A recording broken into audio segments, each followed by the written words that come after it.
So, coming to the regulatory commissions, for example, while the consumers in Orissa may have had the same constant tariff for 9 years, however, in a state like Maharashtra, where you have a very peculiar situation, in the city of Bombay, you get 24/7 power. Every second of the day, you have power, you have good quality power, you don't need voltage stabilizers, very good quality power like international standards. But in the rest of Maharashtra, you have something like 8 to 14 hours of power cuts a day. And the consumer in Bombay says that if you have the regulatory commission, how come my tariffs are going up? Yeah, I think we need to be very clear on one issue. Tariffs are derivative of annual revenue requirements determined by the regulatory commission prudently. Prudently, when you say that the utility has to prove that this is what I need.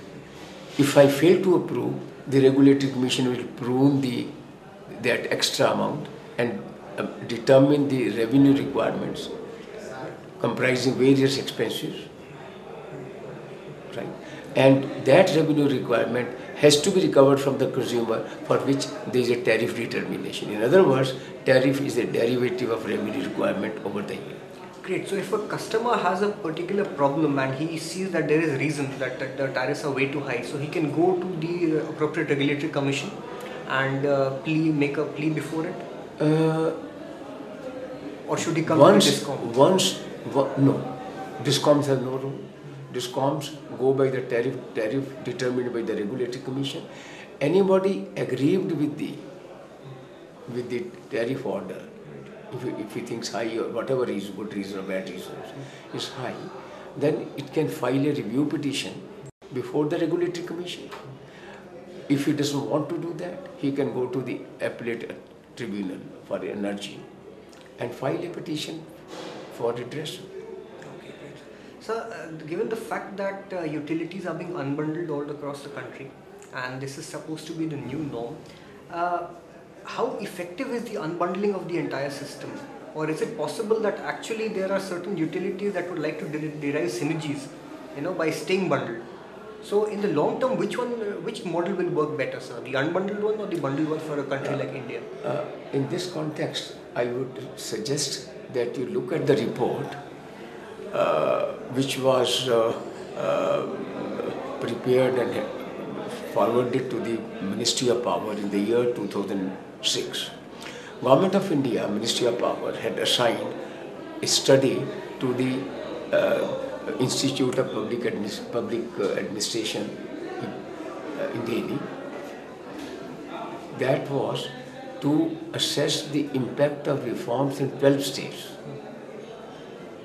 Right? Impact of reforms in 12 states. The states included were Assam, West Bengal, Orissa, UP, Madhya Pradesh, then Maharashtra, Gujarat, Tamil Nadu, Haryana, and one more I'm forgetting. Anyway, so there were 12 states, different experts made the studies in different states, and then there was a common report prepared based on inputs from all the 12 states. Okay, the report talks of what has been the impact of reforms in so far as electricity sector is concerned in 12 states. That is an important report. Perhaps you have a look at it rather than asking me what the views are. Right. Well, on the prima facie, yes, this unbundling is something good to have happened, in the sense that generation, transmission and distribution, they are different profit centers. Earlier on, as a vertical integrated utility like SCB, nothing that could be seen. I don't care about the distribution or transmission or generation independently. Now that different functions have different profit center to have to stand on their own on a standalone basis. Sure, sir. The captive, since this conference series is about captive power, some of the captive power units have told us that it is very uneconomical for us to lay a high voltage line to the nearest bus of say 100, in excess of 100 kV, which may be monitored by the SLDC. So why can't we set up our transmission line to the nearest 33 kV line, say, or 11 kV line, where we can feed in the power into the distribution system, and that can be part of, and we can be paid for that So is that the sort of thing that can be done? Voltage of the transmission line or distribution line, whatever you call it, depends upon the quantum of power it has to handle. Right. Now, 33 kV lines won't handle more than about 10 megawatt of power, one circuit.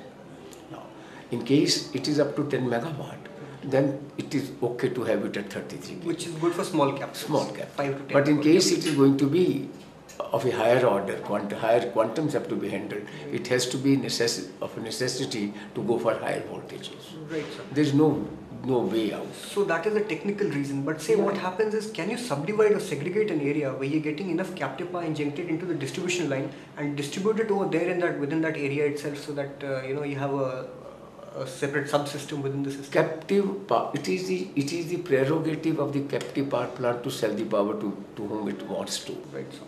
Right, following the rules and regulations of the game set up by the regulatory commission. Okay. Now, fortunately, first time in this state of Odisha, we the distribution companies have been able to get the PPAs approved by the regulatory commission last month for 10 megawatt and 5 megawatt, which is all at 33 kV. Right.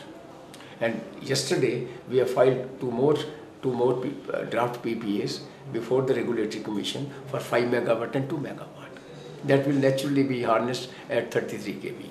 Right. But beyond that, it has to be, as incidentally, so our research state is concerned, anything beyond 33 kV, it has to be transmission company, OPTCL.